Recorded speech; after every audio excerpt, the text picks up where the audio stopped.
মাননীয় প্রধানমন্ত্রী মাননীয় প্রধান উপদেষ্টা লন্ডনে গিয়েছেন অ্যাওয়ার্ড আনার জন্যে, টাকা ফেরত আনার জন্যে, এবং ওনার উপস্থিতিতে বাংলাদেশের অন্যতম বৃহৎ দল Bangladesh nationalist party BNP executive প্রধান বা ভারপ্রাপ্ত প্রধানের সাথে ওনার সেখানে একটা বৈঠক হয়েছে এবং সাক্ষাৎ হয়েছে। এটাকে আমরা ওয়েলকাম করেছি এবং মিটিংয়ের আগের দিন অনেকগুলো পত্রিকায়, বিশেষ করে প্রথম আলোতে আমার বক্তব্য, ওয়েলকামিং বক্তব্য খুব স্পষ্ট হয়েছে।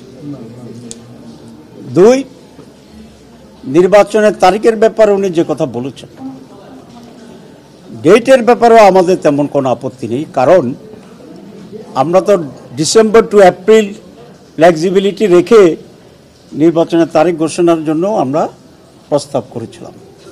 সুতরাং ডিসেম্বর হইলেও এটা আমাদের দাবির ভিতরেই হইত।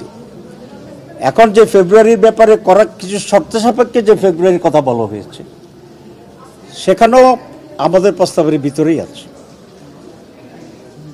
এপ্রিলে যদি হয়তো যেটা উনি ছিলেন সেটাও আমাদের প্রস্তাবের ভিতরেই ছিল।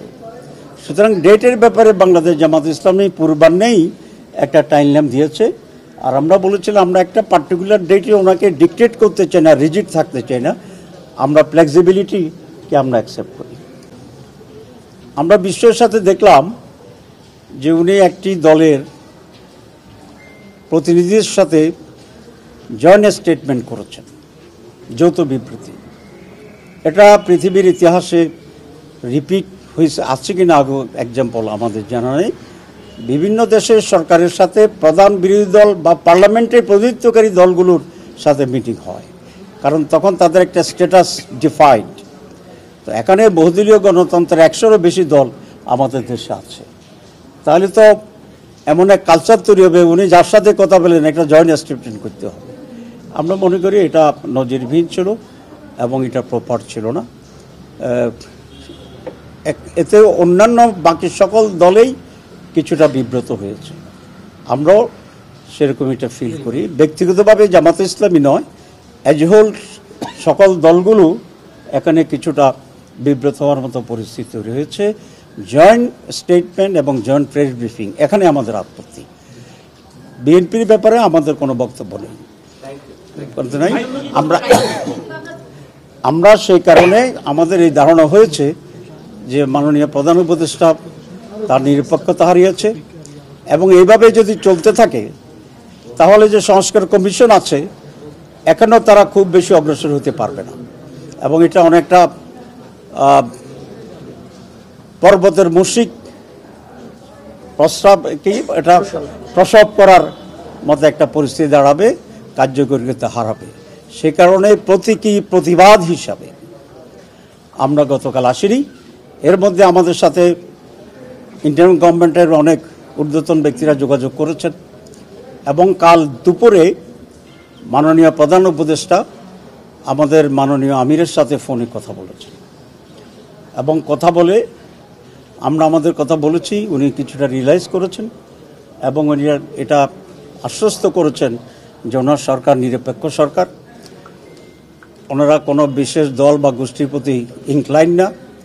আগামীতে এসব ব্যাপারে তারা নিরপেক্ষ এবং স্বচ্ছ ভূমিকা পালন করবেন এবং সে ব্যাপারে আরও অনেক যত্নবান হবেন।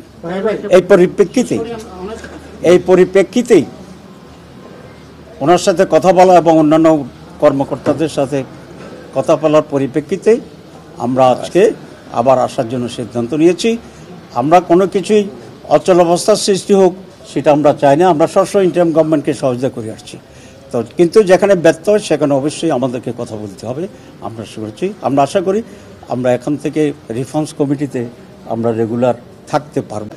লন্ডন সফরের কিছু কিছু বিষয়ে আমরা আপত্তি জানিয়ে এবং প্রশ্ন করে একটা বিবৃতি আমরা দিয়েছি। সেই বিবৃতিটাই হচ্ছে ওনার লন্ডন সফরের ব্যাপারে আমাদের অফিসিয়াল স্ট্যান্ড, এবং এটা আমাদের নির্বাহী বৈঠকেই, হাইস্ট বডি যেটা আমাদের অ্যাপেক্স বডি, সেই নির্বাহী বৈঠকের সিদ্ধান্ত ভিত্তিতেই এটা এবং অ্যাপ্রুভালের ভিত্তিতেই সেই স্টেটমেন্ট আমরা দিয়েছি। এখানেও আমাদের কোনো তেমন আপত্তি নেই। আমরা যে জায়গাতে প্রশ্ন তুলেছি যে উনি জাতির উদ্দেশ্যে একটা ভাষণ দিয়েছেন, ভাষণ দিয়েই টেলিভিশনে একটা তারিখ ঘোষণা করছেন। তো এখানে যদি কোনো পরিবর্তন হয় আলাপ আলোচনার মাধ্যমে, এটা হতেই পারে।